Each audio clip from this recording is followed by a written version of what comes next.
My greetings to all of you. I am Sandeep Kushwaha. Welcome back to my channel SK study group. तो आज इस video में बात करने वाला हूँ इंग्लिश, जो यूपीपीसीएल का इंग्लिश का सिलेबस मैंने इससे पहले वाले वीडियो में डिस्कस कर दिया है। तो आज के इस वीडियो में जो उस सिलेबस का जो सबसे फर्स्ट लेक्चर है बेसिक कॉन्सेप्ट, उसके बारे में मैं डिस्कस करने वाला हूँ। अगर जो आप सभी ने उस वाले वीडियो को नहीं देखा है तो जाके ये चैनल्स पे आप सभी देख सकते हैं, या फिर आई बटन में मैं लिंक दे दूंगा, वहां से आप सभी लोग चाहो तो जाके देख सकते हो। तो चलिए बात करते हैं आज के सबसे मोस्ट इम्पोर्टेंट, जो सबसे हमारा पहला लेक्चर है वो है बेसिक कॉन्सेप्ट। उसके बारे में आज हम डिस्कस करेंगे। तो चलिए उसके ऊपर, उस टॉपिक के ऊपर बात कर लेते हैं थोड़ा। तो जो हमारा सबसे पहला लेक्चर है वो है बेसिक कॉन्सेप्ट। जैसा कि मैंने इससे पहली वाली वीडियो में आप सभी को उस सिलेबस वाली वीडियो में डिस्कस कर दिया है, तो उसके अंतर्गत हम सभी लोग जानेंगे थोड़े मोड़े जनरल ग्रामर, जो ग्रामर के अंतर्गत आते हैं, जो नॉर्मल। तो जो हमारा सबसे पहला है अल्फाबेट। अल्फाबेट क्या होता है? तो अल्फाबेट को सबसे पहले आप सभी लोग समझिए कि अल्फाबेट को इंग्लिश में वर्णमाला कहते हैं, और अल्फाबेट को ही वर्णमाला कहते हैं। ठीक है, वर्णमाला कहते हैं। ठीक है, वर्णमाला कहते हैं। और अल्फाबेट क्या कर, अल्फाबेट किसे कहते हैं? तो वर्णों के समूह को अल्फाबेट कहते हैं। ठीक है, ये टोटल 26 होते हैं, यानी कि 26 में मतलब A B C D E F ऐसा ही करते करते जेड तक होते हैं। ठीक है, अल्फाबेट होते हैं 26। इसे अल्फाबेट को हिंदी में बोला जाता है वर्णमाला। ये टोटल 26 होते हैं, जैसे कि ABCD A to Z तक। ठीक है, एंड अब सेकेंड थिंग के बारे में बात करते हैं, वो आता है लेटर। लेटर क्या कहा जाता है? लेटर को सबसे पहले आप सभी लोग समझिए, लेटर जो होता है वो होता है अक्षर। लेटर को हिंदी में कहते हैं अक्षर। ठीक है, अब अक्षर क्या होता है? यानी कि जो ABCD है, ये ABCDE यानी कि जेड तक है, तो वैसे ही A जो हमारा है ये लेटर है, B हमारा जो है लेटर है, C हमारा जो है लेटर है। यानी कि ये अल्फाबेट का एक छोटा सा पार्ट है लेटर। ठीक है, तो अब बात कर लेते हैं इसके थोड़े, मतलब एक क्वेश्चन मैं यहाँ पे पुट अप करता हूँ आप सभी के लिए। आप सभी लोग उसका आंसर दीजिएगा कमेंट बॉक्स में। तो यहाँ पे मैं आप सभी को पूछ लेता हूँ एक छोटा सा क्वेश्चन, आप सभी लोग जरूर रिप्लाई दीजिएगा। तो आप सभी लोग जरूर उसका रिप्लाई कीजिएगा कमेंट बॉक्स में। तो इसे मैं छोड़ देता हूँ यहाँ पे, इसे मिटा देता हूँ। ठीक है, अब मैं एक क्वेश्चन पूछता हूँ कि जो A है, कामा F है, कामा E है, या फिर कामा D है। ठीक है, इनमें से ये जो A है ये क्या है, यानी कि जो F है वो क्या है? ठीक है, आप लोग बताइए ये सब क्या है? ये जो चारों मैंने यहाँ पे टाइप किया है, आप लोग कमेंट बॉक्स में जरूर हमें बताइएगा ये सब क्या है। AFED यानी कि ये क्या है, लेटर है या फिर अल्फाबेट? ठीक है, क्या है आप लोग कमेंट करके मुझे बता दीजिएगा। तो ये जो AFED जो है ये लेटर है। ठीक है, लेटर्स हैं ये सब। ठीक है, ये लेटर है। आप सभी लोग कभी भी ये भूल करके भी मत बोलिएगा कि ये अल्फाबेट है। यानी कि in total A to Z तक अगर जो हम मिलाएंगे, यानी कि A to Z तक अगर जो हम मिलाते हैं, इसको हम अल्फाबेट बोलेंगे। ठीक है, अल्फाबेट हम इसे बोलेंगे। यानी कि टोटल अगर जो A to Z तक हम लोग करते हैं तो ये हमारा जो है अल्फाबेट के अंतर्गत आएगा। अल्फाबेट जो होते हैं वो होते हैं 26। मैंने आप सभी को पहले भी कंफर्म कर दिया है। ठीक है, तो चलिए अब थोड़ा आगे थोड़ा बढ़ते हैं, आगे थोड़ा बात कर लेते हैं इसके आगे जो होता है वो। तो चलिए मैं इसे इरेज कर देता हूं। अब यहाँ पे आ जाता है लेटर्स। ठीक है, ये लेटर है। लेटर्स को मिलाने पे क्या बनता है? लेटर्स को मिलाने पे क्या बनता है? ठीक है, लेटर्स को मिलाने पे हमारा वर्ड बनता है। अब वर्ड क्या होता है? वर्ड को हम सभी लोग हिंदी में बोलते हैं शब्द। ठीक है, वर्ड को हम सभी लोग हिंदी में बोलते हैं शब्द। यानी कि वर्ड्स किसे कहते हैं, तो वर्ड्स जो हमारा होता है, ये सब अक्षरों के समूह को वर्ड्स कहा जाता है। ठीक है, जब हम वर्ड्स को मिलाते हैं तो हमारा क्या बनता है, सेंटेंस बनता है। यानी कि सेंटेंस बनता है, सेंटेंस बनता है, यानी कि वाक्य बनता है। ठीक है, वर्ड्स को मिलाने पे सेंटेंस बनता है, यानी कि वाक्य वाक्य बनता है। और वाक्य का जो डिफिनीशन होता है वो होता है a group of word which make a complete sense is called sentence. ठीक है, यानी कि एक बार मैं रिपीट करता हूं, a group of word which make a complete sense is called sentence.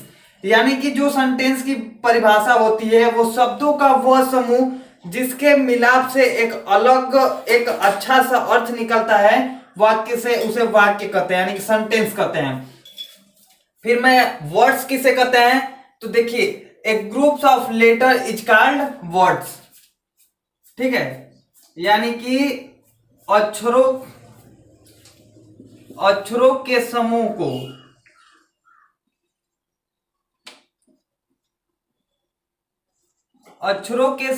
को हम शब्द कहते हैं, यानी कि वर्ड कहते हैं।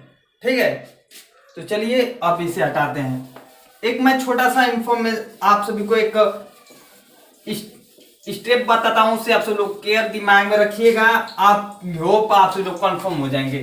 ठीक है, एक छोटा सा मैं देता हूं, यल प्लस डब्ल्यू प्लस यस, यानी कि यल से हमारा हो जाएगा लेटर, लेटर यानी कि अक्षर, और डब्ल्यू का हो जाएगा शब्द यानी कि वर्ड, और इसका हो जाएगा सेंटेंस, वाक्य।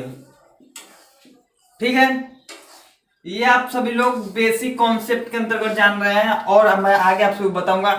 यल से हो गया लेटर, यानी कि लेटर को जब हम सभी लोग जोड़ेंगे तो वर्ड बनेगा, और वर्ड को सब लोग जब हम लोग जोड़ेंगे तो हमारा सेंटेंस बनेगा, यानी कि वाक्य बनेगा। ठीक है, अगर जो आप सभी लोग इसे पूरे अपने माइंड में सेट कर लेते हो इन तीनों को, तो आप सभी को इन तीनों का मतलब यानी कि जो मेन इसका जो मीनिंग होता है आप लोग अच्छे से आप लोग जान जाओगे।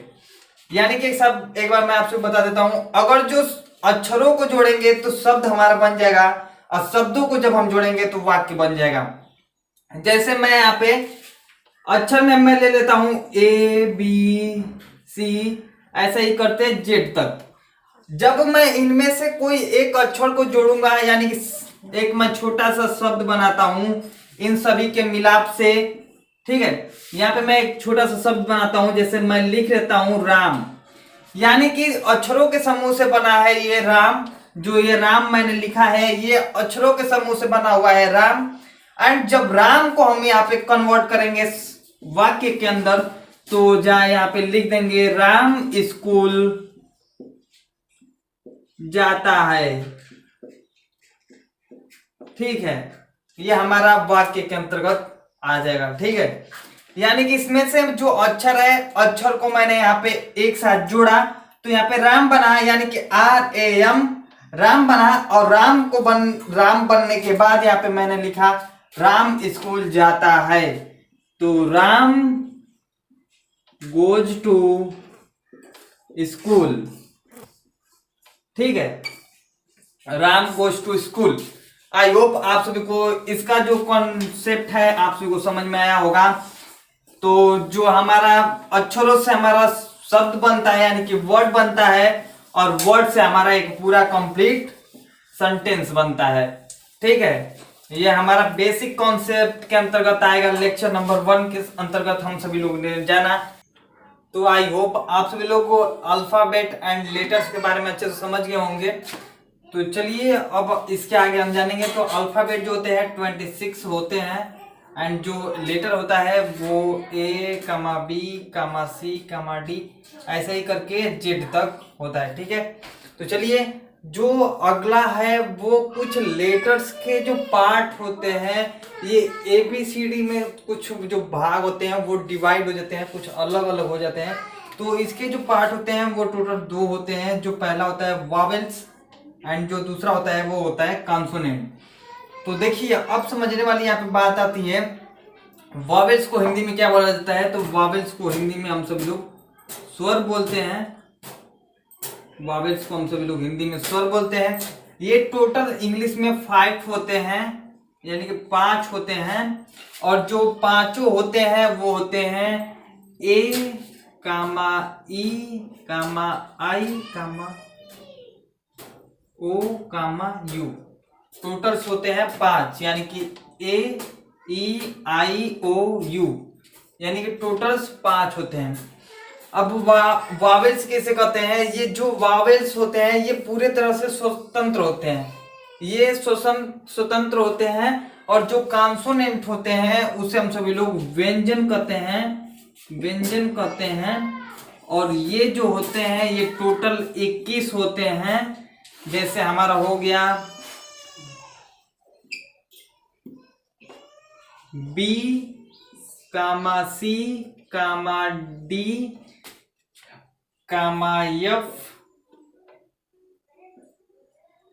ऐसे ही करते जेड तक। इन 5 को छोड़ के पूरा जेड तक ये होते हैं, 21 होते हैं व्यंजन। तो ये जो व्यंजन होते हैं ये पूरा, ये इतना क्लियर हो गया है आप सभी को। ये जो वावेल्स होते हैं टोटल 5 होते हैं, एंड जो कॉन्सोनेंट यानी कि व्यंजन होते हैं टोटल 21 होते हैं। तो व्यंजन क्या होते हैं? स्वरों को छोड़ के जो बाकी सब लेटर्स बचते हैं वो व्यंजन कहलाते हैं, ठीक है।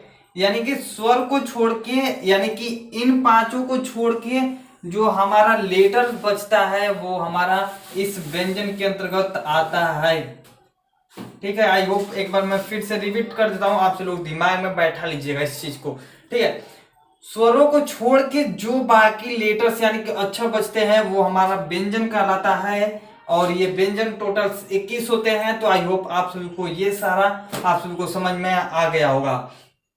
तो आज की क्लास में बस इतना ही, और अगली क्लास में हम बात करेंगे आर्टिकल्स के बारे में, ठीक है। तो आप सभी लोग एक नोट्स बना लीजिए इसकी तैयारी के लिए, और जो भी सारी चीजें हैं मैं आप सभी को देता रहूंगा। अगली वीडियोस में आप सभी को अच्छे से आर्टिकल समझाऊंगा। तो आई होप आज की ये क्लास आप सभी को पसंद आई होगी। अगर जो है ये क्लास आप सभी को पसंद आई हो तो प्लीज वीडियो को लाइक कर दीजिएगा। आप सभी लोग वीडियो को लाइक नहीं करते यार, एक वीडियो को बनाने में बहुत सारा एफर्ट होता है आप सभी को अच्छे नॉलेज शेयर करना। तो यार वीडियो को लाइक कर दीजिएगा, और जब आप सभी लोग लाइक करते हो तो मोटिवेशन मिलता है, अप्रिशिएट करते हैं हम सब लोग, और आप सभी के लिए एक अच्छी वीडियोस लेके आते रहते हैं। तो अपने फ्रेंड के साथ शेयर कर दीजिए जो भी यूपीपीसीएल की तैयारी कर रहे होंगे। तो हम आपके लिए अच्छी क्लासेस, इंग्लिश की क्लासेस लेके आते रहेंगे। आप सभी को अच्छे से इंग्लिश आपका जो कोर्स है उसे अच्छे से हम आप सभी का तैयारी कराते रहेंगे। तो चलिए मिलते हैं किसी नेक्स्ट वीडियो में, तब तक के लिए जय हिंद जय भारत।